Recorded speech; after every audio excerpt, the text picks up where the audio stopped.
नेपाल भारत सीमा क्षेत्रमा दुवै देशको सुरक्षाकर्मीको संयुक्त गस्ती। कक्षा 12 को नतिजा 15 गतेभित्र सार्वजनिक हुने। कर्णाली योजना आयोग 11 महिनादेखि नेतृत्वविहीन। केपी ओलीको ब्रिफिङ। गम्भीर कुरा गर्दा शेरबहादुर देउवाले मुन्टो हल्लाएर बसे। नागरिकता विधेयकमा सरकारको प्रष्टीकरण। पछिल्लो 24 घण्टामा नेपालमा 3 जनाको मृत्यु, 444 जना कोरोना संक्रमित थपी। एमालेका कारण नागरिकता पाउनुपर्नेहरू फेरि वञ्चित हुन सक्छन् भन्दै गृहमन्त्री बालकृष्ण खाँडको भनाई। राष्ट्रपतिलाई गृहमन्त्रीको प्रश्न। केपी ओलीको नागरिकता अध्यादेश पढ्नु भएन। बालेन शाहले अल्फाबिटाको अवैध संरचनामा डोजर चलाए, त्यसपछि भयो हंगामा।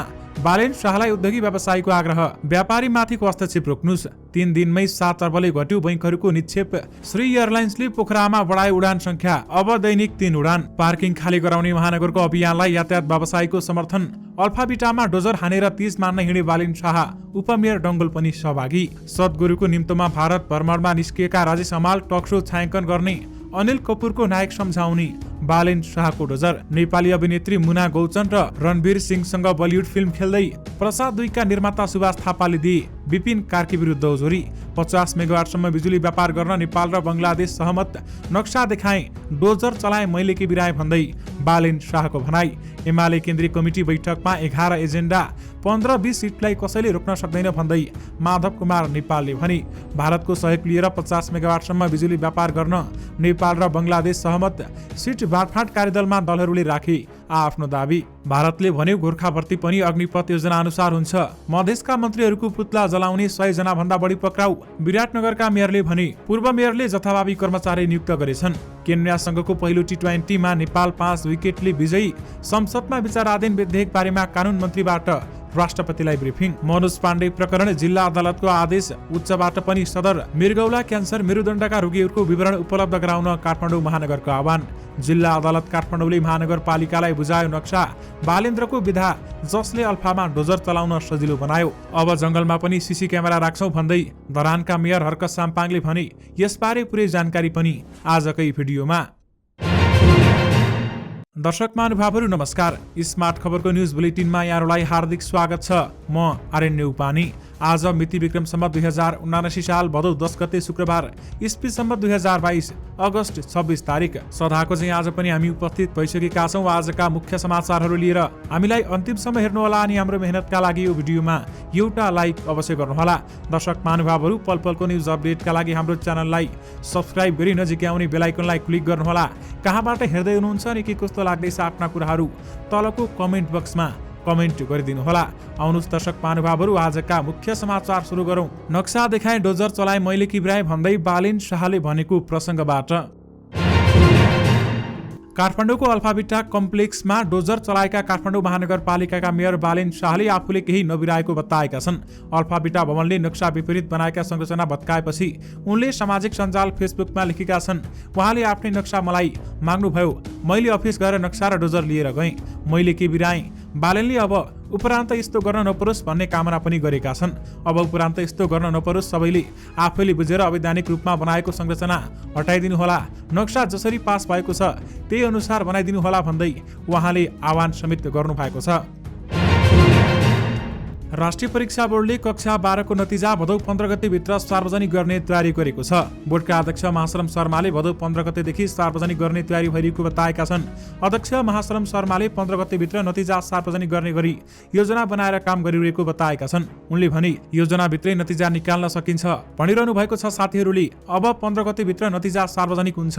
परीक्षा नियन्त्रक कार्यालयका कक्षा 12 ले लगभग अन्तिम चरणमा पुगेको जानकारी समेत दिएको उहाँको भनाइरहेको छ।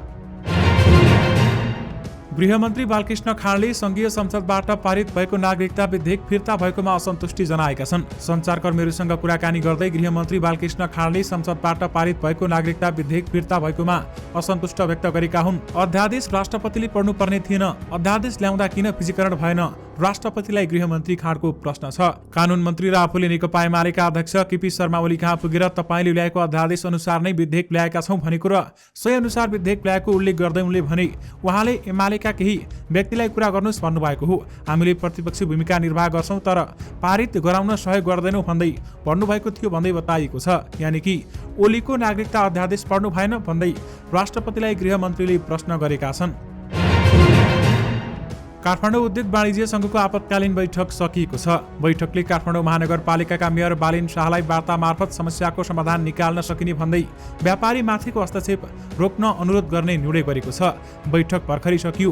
मेयर शाहलाई थप व्यापारी माथिको हस्तक्षेप रोक्न र वार्ता मार्फत समस्या समाधान गर्न आग्रह गर्ने निर्णय भयो।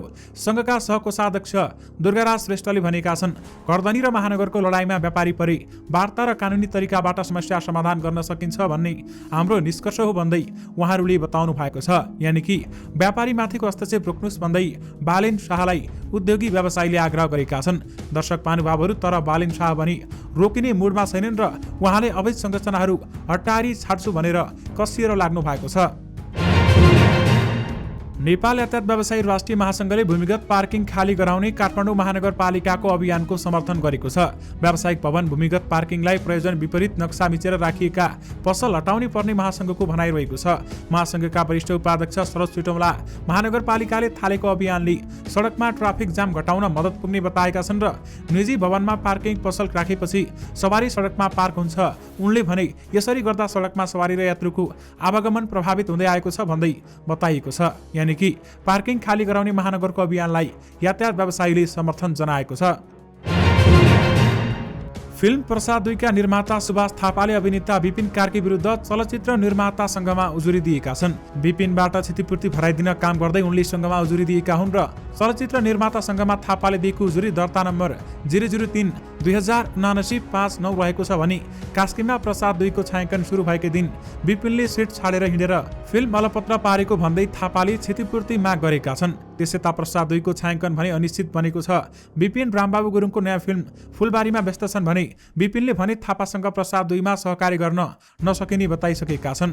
उहाँहरूसँग अरू प्रोजेक्टमा काम हुन सक्ला, तर प्रसाद 2 मा हुँदैन भन्दै उनले भनेका छन्। विपिनले आफूले प्रसाद 2 मा काम नगर्नुमा पारिश्रमिक पाउने निश्चितता नभएको बताएका थिए। प्रसाद 2 को ब्यानरमा सुभाष थापा प्रोडक्सन रहे पनि नयाँ निर्माताको रूपमा केशव पाण्डे भित्रिएका थिए। उजुरी आएपछि अब निर्माता संघले विपिन र सुभाष दुवैलाई छलफलमा बोलाउने तयारी गरेको छ। धरान उपमहानगरपालिकाका मेयर हर्क साम्पाङले जंगलमा पनि सीसी क्यामेरा राख्ने बताएका छन्। सामाजिक सञ्जाल फेसबुकमा लेख्दै उनले यस्तो बताएका हुन्। उनले सीसी क्यामेराको सहायताले नराम्रो काम गर्ने र अपराध गर्नेहरूलाई कारबाही चलाइने चेतावनी दिएका छन्। मेयर साम्पाङले अहिले बगर क्षेत्रहरूमा वृक्षारोपण गर्ने र लागु औषध विरुद्धको चेतना अभियान चलाइरहेका छन्। दर्शक महानुभावहरू, यति बेलामा काठमाडौँ महानगरपालिकाले भूमिगत पार्किङको अनुमति लिएर व्यवसाय गरिरहेका अवैध संरचना भत्काउन सुरु गरेको छ। 35 दिने सूचना जारी गरेको महानगरले त्यसको कार्यान्वयन नभएपछि डोजर चलाउन थालेको छ भने मेयर बालेन्द्र शाह बालेन आफै फिल्डमा खटिएर भत्काउन निर्देशन दिइरहेका छन्। बालेनको यो डोजर एक्सनलाई लिएर सामाजिक सञ्जालमा प्रशंसा मिलिरहेको छ। प्रशंसकले उनलाई नायकको संज्ञा दिइरहेका छन् भने स्वतन्त्र हुनुको फाइदा भएको समेत बताइरहेका छन्। कतिपयले बालेनको सक्रियतालाई 22 वर्ष अघि रिलिज भएको भारतीय फिल्म नायक द रियल हिरोको मुख्य पात्र शिवाजी रावसँग तुलना गरिरहेका छन्। फिल्ममा उक्त चलचित्र अनिल कपुरले निर्वाह गरेकाले बालेनलाई पनि नायक फिल्मकै अनिल कपुर भन्ने पनि गरेका छन्। बालेन मात्र होइन, आफू प्रधानमन्त्री हुँदा डाक्टर बाबुराम भट्टराईले साँगुरा सडकलाई फराकिलो बनाउन होस् या तत्कालीन पर्यटन मन्त्री प्रेम आलेले नारायणहिटी र पशुपति धर्मशालामा लिएको एक्सन, यी परिघटनामा फिल्म नायक क्वाइन भएको छ। दर्शक महानुभावहरू, अहिले देशभर बालेन शाहको चर्चा भने चुलिएको छ। पछिल्लो 24 घण्टामा नेपालमा कोरोना संक्रमणबाट 3 जनाको मृत्यु भएको छ भने 444 जना संक्रमित भएका छन्। स्वास्थ्य तथा जनसङ्ख्या मन्त्रालयका अनुसार 4954 जनाको परीक्षणमा 444 जनामा कोरोना संक्रमण पुष्टि भएको हो। स्वास्थ्य मन्त्रालयका अनुसार 1966 जनाको पीसीआर परीक्षण गर्दा 211 जना र 2958 जनाको एन्टिजन परीक्षण गर्दा 233 जनामा कोरोना संक्रमण देखिएको मन्त्रालयको भनाइरहेको छ। यस्तै कोरोनाका सक्रिय संक्रमितहरूको संख्या 4179 पुगेको छ भने पछिल्लो 24 घण्टामा 307 जना कोरोना संक्रमण मुक्त भएका छन्। स्वास्थ्य मन्त्रालयका अनुसार 4026 जना होम आइसोलेसनमा रहेका छन् भने 173 जना संस्थागत आइसोलेसन र 50 जना आइसियुमा रहेका छन्। यस्तै 2 जनाको भेन्टिलेटरमा राखेर उपचार भइरहेको पनि मन्त्रालयले बताएको छ। दर्शक महानुभावहरू, काठमाडौँ महानगरपालिकाका मेयर बालेन शाहले हिजो दिनभर काठमाडौँ बानेश्वर शङ्खमूल आसपासका मापदण्ड विपरीतका संरचना खाली गराउँदै भत्काउँदै हिँडे। साँझ आफ्नै आयोजनामा महानगरपालिकाका कर्मचारीलाई दर खुवाउनु पनि अघि सरे। उपमेयर सुनिता डङ्गोल सहित पुगेका बालेनले महानगरका कर्मचारी महिलाहरूसँग तीजको हरायो बरिलै जस्ता गीतहरूमा पनि नाचे। उपमेयर सुनिता भने थप्पडी बजाउँदै बसे पनि नाच्न भने अन्कनाइन। महानगरको तीज अहिले पनि काठमाडौँको सभागृहमा चलिरहेको छ। दर्शक महानुभावहरू, दिनभरि काम गरेर बालेन शाहले साँझ तीज मनाउन हिँडेका छन्। भारतीय आध्यात्मिक सेलिब्रिटी सद्गुरुको निम्तमा अभिनेता राजेश हमाल बिहिबार नै बेंगलोरतर्फ प्रस्थान गरेका छन्। हमालसँगै गायक रवि ओड र VYF-का सञ्चालक दशरथ सुनार समेत रहेका छन् भने हमालले तमिलनाडु स्थित कोइमतुर पुगेर योग तथा आध्यात्मिक व्यक्तित्व समेत रहेका सद्गुरुसँग टक सो छायाङ्कन गर्नेछन्। यो प्रतिपक्ष टक सो उनको आश्रममा हुनेछ भन्दै बताइएको छ। नेपाली अभिनेत्री तथा मोडल मुना गौचनले बलिउड अभिनेता रणवीर सिंहसँग फिल्ममा अभिनय गर्ने भएकी छन्। बिहिबार रणवीर आफ्नो सेल्फी पोस्ट गर्दै उनले चाँडै फिल्म खेल्न लागेको जानकारी दिएकी हुन् र तर कुन फिल्ममा अभिनय गर्न लागेको भन्ने बारेमा भने उनले खुलाएकी छैनन्। सेल्फीमा रणवीर र मुना दुवै प्रफुल्ल देखिन्छन्। नेपाली फिल्म जालोबाट अभिनय करियर सुरु गरेकी मुना पछिल्लो समय मुम्बईमा रहेर मोडलिङ र अभिनयमा सङ्घर्ष गरिरहेकी छन्। नेपाल र बङ्गलादेश 50 मेगावाटसम्मको बिजुली व्यापार गर्न सहमत भएका छन्। नेपाल र बङ्गलादेशबीच ऊर्जा सहकारीका लागि गठित ऊर्जा सचिव स्तरीय संयुक्त सञ्चालन समिति JAC को बिहिबारको बैठकमा बङ्गलादेश र नेपालले भारत सरकारको नोडल एजेन्सी NTPC विद्युत व्यापार निगम NVVN-सँग यस सम्बन्धी समझदारीका लागि आग्रह गर्ने सहमति भएको छ। भारत सरकारले प्रसारण लाइन परेको अनुमति दिएमा NVV मार्फत विद्युतीय व्यापार सुरु गरिहाल्ने सहमति भएको छ। भारतले आफ्नो नोडल एजेन्सी मार्फत भारत हुँदै दुई देशबीच आफ्ना पूर्वाधार प्रयोग गरेर बिजुली व्यापारको अनुमति दिन सक्छ, तर अहिलेसम्म भारतले यसमा सहमति भने जनाएको छैन। नेकपा एकीकृत समाजवादीका अध्यक्ष माधव कुमार नेपालले आफूहरूलाई अवमूल्यन नगर्न चेतावनी दिएका छन्।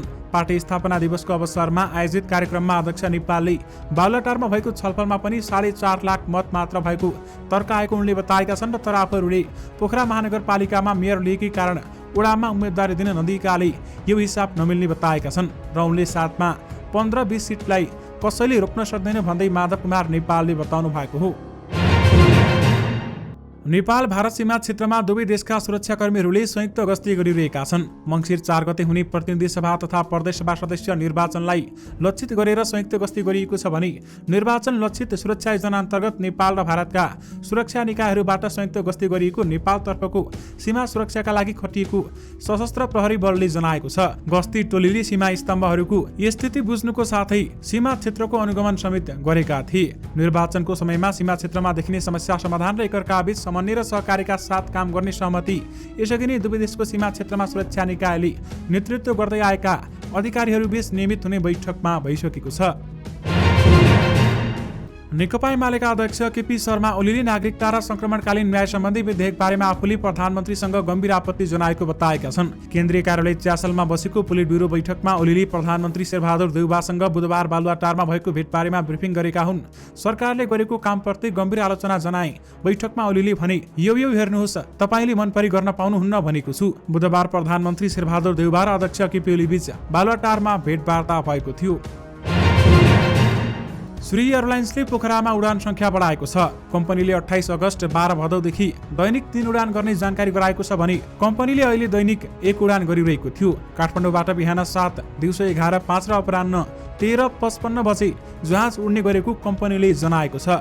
पर्यटकीय मौसम सुरु हुने लाग्दा र पोखरामा अन्तर्राष्ट्रिय विमानस्थल सञ्चालनको मिति नजिकै जाँदा श्रीले पोखरामा उडान थपेको हो। नेकपा एमालेको पोलिट ब्युरो बैठकले आजदेखि सुरु हुने केन्द्रीय कमिटीका लागि 11 वटा एजेन्डा तय गरेको छ। पार्टी कार्यालय च्यासलमा बसेको बैठकमा अध्यक्ष KP शर्मा ओलीले आफ्नो राजनीतिक प्रतिवेदनको सारांश प्रस्तुत गरेका थिए भने आजको बैठकमा राजनीतिक प्रतिवेदन पेश गर्ने पहिलो एजेन्डा रहेको छ। चुनावको तयारी, थपिएका 4 जना केन्द्रीय सदस्यताको अथवा सदस्यको शपथ र कार्यविभाजन, सचिवालयले गरेका निर्णयहरूको अनुमोदन, उम्मेदवारी छनौट प्रक्रिया र मापदण्ड, स्थानीय चुनाव भएको अन्तर्घात बारेमा छानबिन गर्न बनेको कार्यदलले प्रतिवेदन पेश गर्ने पनि एजेन्डा रहेको उपमहासचिव पृथ्वी सुब्बा गुरुङले बताउनु भएको छ। भारतले आफ्नो सेनामा हुने गोर्खा भर्ती पनि अग्निपथ योजना अनुसार हुने बताएको छ। अग्निपथ योजनामा नेपालले सहमति जनाइरहेका बेलामा भारतले भने गोर्खा भर्ती समेत त्यही अनुसार हुने बताएको हो। भारतीय विदेश मन्त्रालयमा आयोजित नियमित पत्रकार सम्मेलनमा प्रवक्ता अरिन्दम बागचीले भनेका छन्, हामीले लामो समयदेखि भारतीय सेनामा गोर्खा भर्ती गर्दै आएका छौं र यसलाई अग्निपथ योजना अन्तर्गत निरन्तरता दिन चाहन्छौं। अग्निपथ योजनामा नेपाली युवाहरूलाई भर्ती गर्न हिजो बिहिबार 25 अगस्तमा बुटवल र 16 भदौमा धरानमा प्रारम्भिक छनौट गर्ने योजना रहेको थियो। मधेसका मुख्यमन्त्री र मन्त्रीहरूको पुतला जलाउने क्रममा जनकपुर धामबाट प्रहरीले 100 जना भन्दा बढीलाई पक्राउ गरेको छ। चुरे तथा वन जंगल संरक्षण अभियानको अगुवाईमा मुख्यमन्त्री र मन्त्रीहरूको पुतला बोकेर मधेस भवनतिर जाने क्रममा उनीहरूलाई पक्राउ गरिएको छ। धनुषा प्रहरी प्रवक्ता एवं डीएसपी प्रदीप बहादुर छेत्रीले 108 जनालाई पक्राउ गरिएको जानकारी दिनुभएको छ। उनले निषेधित क्षेत्रतर्फ जान रोकेका प्रहरीको घेरा तोड्न लागेपछि उनीहरूलाई पक्राउ गरिएको बताएका छन् र त्यस क्रममा झडप समेत भएको थियो। केन्या विरुद्धको पहिलो टी20 अन्तर्राष्ट्रिय खेलमा नेपाल 5 विकेटले विजयी भएको छ। नैरोबी स्थित जिमखाना क्रिकेट मैदानमा बिहिबार भएको खेलमा केन्याले दिएको 131 रनको लक्ष्य नेपालले 19.2 ओभर खेल्दै 5 विकेट गुमाएर 133 रन बनाउँदै पूरा गरेको हो। यस जितसँगै नेपालले 5 खेलको श्रृङ्खलामा 1-0 को अग्रता लिएको छ भने भिसा समस्याका कारण नेपाली टोली 4 चरणमा गरेर केन्या गएका थिए। दोस्रो चरणमा गएका सोमपाल कामी र विवेक यादव तथा तेस्रो चरणमा गएका आदिल आलमले केन्या विरुद्ध पहिलो खेल खेल्ने भएका छन्। बाल एवं दुराचारको आरोप लागेका कन्सल्टेन्सी सञ्चालक मनोज कुमार पाण्डेलाई थुनामा पठाउने जिल्ला अदालतको आदेश उच्च अदालतबाट पनि सदर भएको छ। उच्च अदालतका न्यायाधीश ऋषिराम दबाडी र नरेश्वर भण्डारीको इजालसले बिहिबार जिल्लाकै आदेश सदर गरेको हो।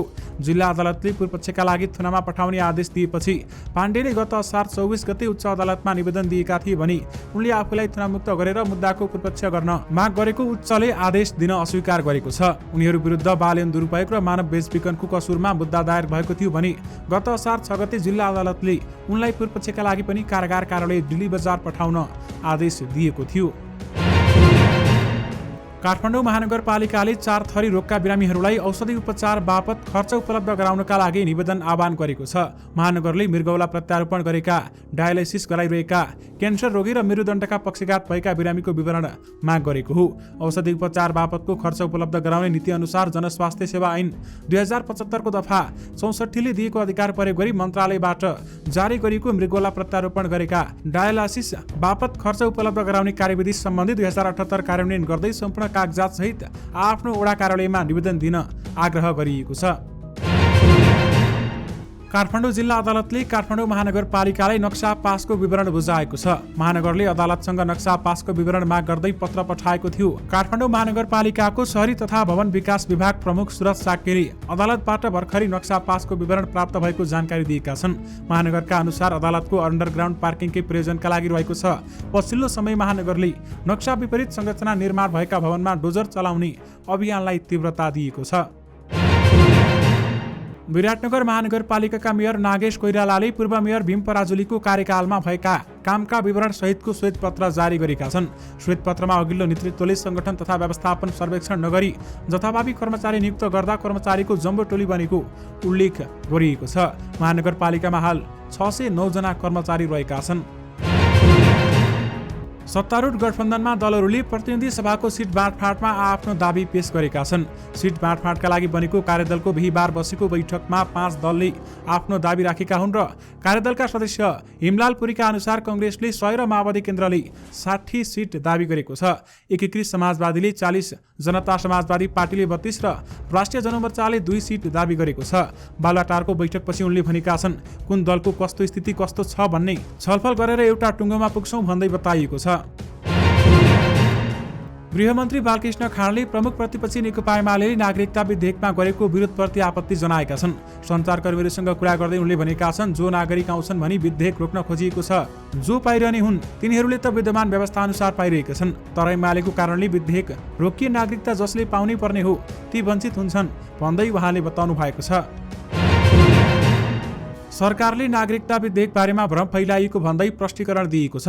गृहमन्त्री बालकृष्ण खाँडले नागरिकता विधेयक बारेमा विधेयक ल्याउनुको कारण विगतमा पूर्ववर्ती सरकारले ल्याएको नागरिकता सम्बन्धी अध्यादेश संवैधानिक व्यवस्था विगतको व्यवस्था बारेमा पनि उल्लेख गरिएको छ। नागरिकता विधेयक सम्बन्धी भ्रम र वास्तविकता शीर्षक दिएको प्रष्टीकरणमा नागरिकता विधेयक किन ल्याइएको, नागरिकता विधेयक कानून नबने के हुन्छ, बने के हुन्छ जस्ता शीर्षक राखेर प्रष्टीकरण दिइएको छ। दलीय स्वार्थ नमिल्दा कर्णाली प्रदेशको नीति तथा योजना आयोग 11 महिनादेखि नेतृत्वविहीन बनेको छ। प्रदेश सरकार र सञ्चालनमा सहयोग पुर्याउने उद्देश्यले गठन गरिएको आयोगलाई प्रदेश सरकारले नै बेकामी बनाएको छ। प्रदेश विकास योजना बनाउने, अनुगमन गर्नेदेखि नीति कार्यक्रम र बजेटमा सरकारलाई सुझाव दिने संवैधानिक निकाय दलहरूको विकृति राजनीतिक छत्रछायामा परेको हो। यानि कि कर्णाली योजना आयोग 11 महिनादेखि नेतृत्वविहीन रहेको पाइएको छ। साउनको अन्तिम साता सुधारदेखिको बैंकहरूको निक्षेप भदौ लागेसँगै पुनः घट्न लागेको छ। भदौ लागे यताको 3 दिनमा नै वाणिज्य बैंकहरूको निक्षेप 7 अर्बले घटेको छ। नेपाल बैंकरसँगले उपलब्ध गराएको तथ्याङ्क अनुसार 31 साउनमा 44 खर्ब 33 अर्ब रहेको निक्षेप 3 भदौमा 44 खर्ब 26 अर्बमा झरेको छ। 2079 असार मसान्तसम्ममा 45 खर्ब 41 अर्बसम्म पुगेको वाणिज्य बैंकहरूको निक्षेप 27 साउनमा 44 खर्ब 21 अर्बमा झरेको थियो। 31 साउनमा केही सुधार भए पनि 44 खर्ब 33 अर्बमा पुगेको निक्षेप भदौ लागेपछि पुनः घट्न सुरु भएको हो। दर्शक महानुभावहरू, यो सँगै तपाईहरुमाझ आजका सबै मुख्य समाचारहरू राखिसकेका छौं। फेरि पनि तपाईहरुमाझ नयाँ मुख्य समाचारको साथमा उपस्थित हुने नै छौं। अहिलेलाई भने मलाई बिदा दिनुहोस्। नमस्कार।